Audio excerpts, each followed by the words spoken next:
안녕하십니까. 2026년 3월 8일 일요일입니다. 8260K 채널에서 오늘은 송암동 5인 사격은 수협빌딩 앞에서 전멸한 북한군의 복수전, 이런 주제로 말씀을 드리기로 하겠습니다. 제가 어제 그제 두 번에 걸쳐서 송암동 5인 사격 사건의 작전 분석을 해드리고 있습니다. 그 내용은 지금까지 군 출신이다, 특수부대 출신이다, 정보기관 출신이다, 이런 사람들이 한 번도 한 이야기가 아닙니다. 그 이야기 뒤에는 엄청난 증거들이 있고 내용이 폭발력이 있음에도 불구하고 그동안 5.18이 어떻다 저떻다 떠들던 인간들이 모두 다 외면하고 있습니다. 오늘 드리는 말씀은 송암동 사건을 대략적으로 정리하는 시간에 맞춘 사건 내용입니다. 이 사건도 이야기를 하자면 책이 한 권 나옵니다. 그런데 지금 수많은 사건들 속에서 살면서 이 사건만 계속 이야기해 드릴 수가 없기 때문에 오늘 대략 정리하는 시간을 갖도록 할 겁니다. 그래서 제목을 송암동 5인 사격은 수협빌딩 앞에서 전멸한 북한군의 복수전이다, 딱 이렇게 결론을 내린 제목입니다. 이 제목 앞에서 군대 생활을 직업적으로 했던 사람들이 내용이 조금 틀린 게 있거나 엉터리다 하는 부분이 있으면 지적을 해주세요. 그러니까 어제까지는 송암동 5인 사격 작전에서 작전 관할권과 동원되었던 무기, 그리고 동원했던 무기들을 다루었던 부대들, 이거를 살펴본 결과물과 전사자 처리 문제를 살펴본 결론입니다. 이을설 부대가 1980년 5월 21일 광주시 금남로 수협빌딩 앞에서 수협빌딩 옥상에 배치된 11공수여단 62대대 4지역대 대원들의 집단 발포로 인해서 412명이 몰살을 당했습니다. 그리고 그날 오후 7시가 되어서 이을설 북한군 중장이 전남 도청을 접수하고 북한군이 김대중 여단 병력의 도움을 받아가지고 북한군 사망자 412명의 시신을 도청 지하로 운구를 합니다. 그리고 이들 시신은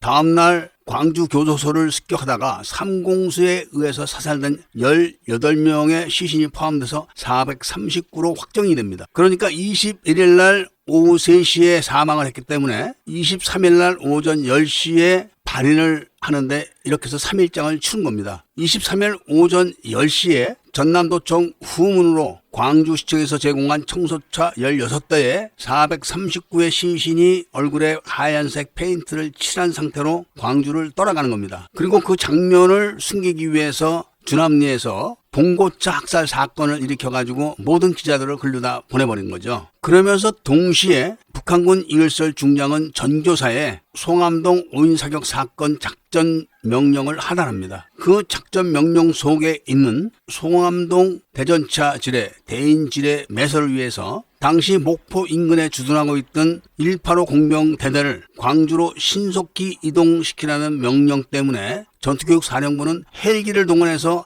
185 공병대대를 공수를 해옵니다. 얼마나 다급했으면 헬기를 동원해서 공병대를 공수해 왔을까요? 그동안 북한군의 작전이 다 실패한 이유는 작전 시간을 지키지 않아서 그랬던 겁니다. 그래서 이번에는 헬기를 동원해서 공병대를 전교사로 공수를 해오고 일반 병들은 내무반에 가둬놓고 그동안 광주 사태에서 활동을 한 내역을 적어라, 이렇게 따돌려놓고 하사관들 그리고 장교들을 선반해서 송암동에 대전차 지뢰와 대인 지뢰를 매설할 작업반을 비밀리에 편성하는 겁니다. 그리고 이 작업도 당연히 비밀리에 집행을 하는 겁니다. 어찌됐든 185 공병대대가 송암동에서 지뢰 매설 작업을 할 그 시간에는 그 지역의 작전 관할권이 24단에 있었습니다. 박준병 사단장과 그 지역에 전술 책임이 있었던 연대장은 나중에 군법 재판에 회부될 겁니다. 그러면서 그 시간에 11공수여단장 최홍준장은 인사참모를 불러가지고 내일 11여단을 공격할 북한군을 지휘할 대위 1명을 전교사로 전출 보내라는 명령을 직접 내립니다. 그 인사명령에 의해서 11여단 소속의 대위 1명이 전교사로 전출 명령이 나고 24일 아침에 전교사 보병학교 교도대 때 지휘관에게 전입 신고를 한 다음에 바로 교수부장 김병엽 준장의 지시를 받아가지고 북한군 8명과 185 공병대대 박중사를 인솔해가지고 매복주로 출동을 한 겁니다. 그러니까 11여단장과 전교사에서 북한군 매복조를 편성한다. 그리고 지휘자 1명을 전교사로 전출 명령을 내린다. 이런 시간에는 그 관할지가 바로 24단이 쥐고 있었던 겁니다. 이렇게 치밀하게 준비를 했는데 이게 오인 사격이 될 수가 있겠습니까? 지휘부에서는 11여단을 기동시키고 그리고 기동하는 11여단을 차단하는 길목에 북한군 8명을 한국군 군복을 입혀가지고 11여단 대위를 전출을 시켜서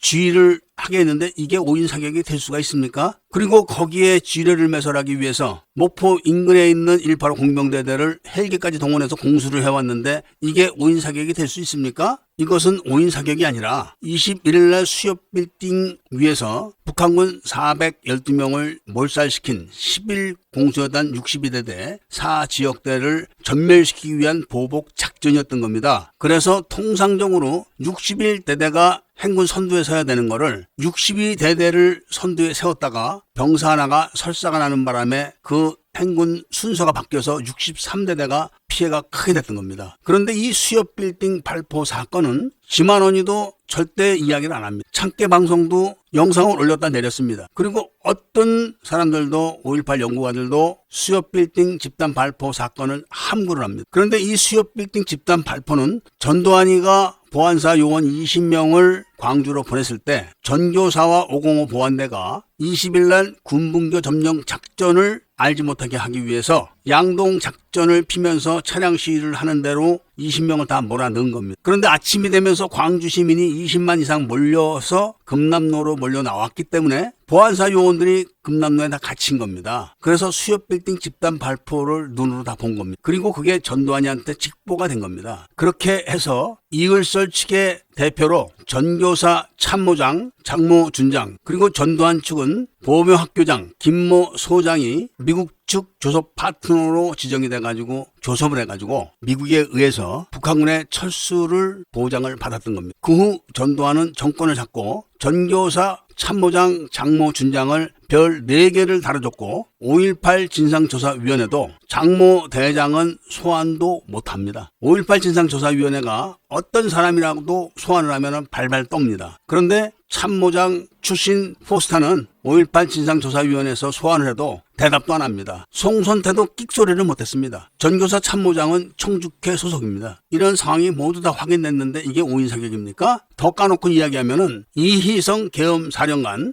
육군참모총장도 전남도청 수복 작전계획 수립 명령을 25일 04시에 전교사에 하달합니다. 그 이유가 바로 이을설 부대가 공해상에 도착할 그 시간까지 북한과 미국과 합의 때문에 기다려준 겁니다. 이런 명백한 사실이 있는데 지만호는 수협 빌딩 앞에서 사격은 없었다. 오후 1시는 아니고 1시 반에 전남 도청 앞에서 집단 발포가 있었다. 이렇게 조작을 했고 조갑제는 안붕 11여단 대대장과 쏙다기를 맞춰가지고 1시 40분에 집단 발포를 도청 앞에서 한 걸로 다 짜 맞춘 겁니다. 여기서 주목을 해야 될 부분이 하나 있는데 당시 실권을 쥐고 있던 전두환 보안사령관 그리고 중앙정보부장 서리까지 책임을 졌던 전두환 보안사령관이 이런 사실을 모르고 있었습니다. 이런 사실을 유일하게 알고 있는 사람이 김재규입니다. 김재규. 그래서 이을설이 철수하는 날 송암동 작전이 실시되는 날 북한은 김재규를 사형에 처하라고 지시를 해가지고 24일 날 김재규가 형장의 이슬로 사라져갑니다. 그래서 입을 막아놓은 겁니다. 공작의 기억자도 모르는 전두환이는 집권을 하고도 청주회에 속아가지고 이종찬에게 온갖 벼슬을 다 내려줍니다. 그리고 지금 6월도 매장도 못하고 집안에 남겨져 있지 않습니까? 이게 바로 보안사령관 전두환의 정보 능력인 겁니다. 작게 8058 책에 보면은 조갑제와 부산의 국제신문사가 어떻게 광주에 입성했는가에 대해서 제가 자세하게 다 적어놨습니다. 다 거짓말이었죠. 그렇게 해서 광주에 입성한 조갑제가 바로 22일 날 전남도청 안에서 북한군 상장 문제심을 접견을 한 겁니다. 그러니까 우리나라 계급으로 치면은 별 3개, 중장을 북한은 상장이라고 합니다. 그러니까 전남도청에는 북한군 2스타, 3스타가 와 있었던 겁니다. 문제심은 김정일의 친서를 유병현 합참의장에게 전달해주는 임무도 띄고 있었는데 그 심부름을 조갑제가 한 겁니다. 그러니까 1980년 5.18 당시 전두환이가 당권을 휘두르고 있을 때도 합참 의장부터 별 4개, 3개, 2개, 1개, 대령급, 중령급 줄줄이 해서 상사, 중사들까지 간첩이 상당히 많았다는 게 다 증명이 됩니다. 그런데 지금은 그 당시에 400대 1의 정보 전력 차이였는데 지금은 40만 배 차이니까 상상을 초월하는 겁니다. 이렇게 거짓말을 하는데 그 당시에도 이렇게 거짓말했습니다만은 이제는 40만 배의 우세한 정보 전력을 갖고 있는 북한이 얼마나 많은 거짓말을 늘어놓을 것이며 상명하복 관계에 있는 북한과 남한 관계에서 얼마나 국민을 속일지 뻔한 건데도 곧 없어질 나라에서 사는 개돼지 국민들이 도살장으로 가고 있는 트럭에서 먹이를 주는데 미쳐가지고 서로 먹겠다고 다투는 그런 모습을 지금 보이고 있는 겁니다. 그리고 여기서 또 중요한 이야기가 하나 있는데 원래 11여단의 차량 행군 경로는 송암동이 아닙니다. 다른 경로로 차량 행군을 하고 있을 때 11여단장 최웅이가 무전으로 행렬을 송암동 쪽으로 바꿨다는 겁니다. 이거는 제가 빼도 박도 못하는 물적 증거를 갖고 있습니다. 최웅 사령관의 무전병, 그러니까 무전하사죠. 통신하사. 이 친구가 송암동 사건을 많이 설명해줬던 문병서 중사에게 거짓말을 무지하게 많이 했습니다. 문병서 중사는 그 얘기를 그대로 듣고 광화문 일대에서 얼마나 오랫동안 그런 이야기를 했는지에 대해서 나중에 저와 통화하면서 굉장히 부끄러워했어요. 자기는 직접 통신 중사로서 통신하사한테 들었다. 이렇게 이야기를 하다가 통신하사에 대해서 제가 설명을 해드리니까 그게 그렇습니까? 정말 부끄럽습니다. 이렇게 통화가 끝났고 매일 술만 드시다가 그 얼마 안 있다가 돌아가셨다는 소리를 제가 들었습니다. 작게 80518에도 11공수 여단장 최웅이가 조선대학교에서 철수명령을 받아가지고 나오다가 시민군의 기관총 저격을 받아가지고 운전병 하사가 가슴에 총을 맞아서 차가 전복되고 그 밑에서 기어나와서 도보로 무등산으로 도주했다. 이렇게 기술했지만 당시 주변에 있던 모 참모는 그게 다 거짓말이라고 저한테 얘기했었습니다. 그리고 스카이 데일리에서도 허겸 기자와 조정진 사장은 자기들도 최웅 준장의 무전이 21일 오후 5시경에 전교사에서 송출된 증거를 갖고 있다. 이런 이야기를 저에게 했었습니다. 이런 거 바로 잡지 않고 나라가 제대로 돌아가겠습니까? 지금 국민의힘이 어떻고 윤석열이 어떻고 이재명이 어떻고 이거 다 거짓말입니다. 그런데 전환길이란 놈, 신혜식이, 전광훈이 기타 등등 수많은 수박들이 저들의 공작에 앞장서서 연막을 쳐주고 있는 겁니다. 그런데 여기 연루되어 있는 사람 전부 다가 유공자로다가 지정돼가지고 연금을 다 또박또박 받아먹고 있다는 겁니다. 북파 공작원이라고 하는 HID는 국립묘지에 묘지도 있습니다. 그 사람들은 억울하다고 가스통이라도 들고 광화문에 나가기도 합니다. 그런데 8260 KLO 부대는 그 자체가 비밀이기 때문에 그 존재조차도 아무도 모릅니다. 중앙정보부의 대북 공작을 외주를 받아가지고 처리했던 사람들이라 서로가 다 아주 자세히는 모르는 사이입니다. 그런데도 필요할 때마다가 연락을 해서 모여가지고 일을 했었어요. 제가 이런 말을 하면은 저 새끼 거짓말하네 이렇게 생각할 것 같은데 그런 의혹을 풀어준 게 바로 최수용입니다.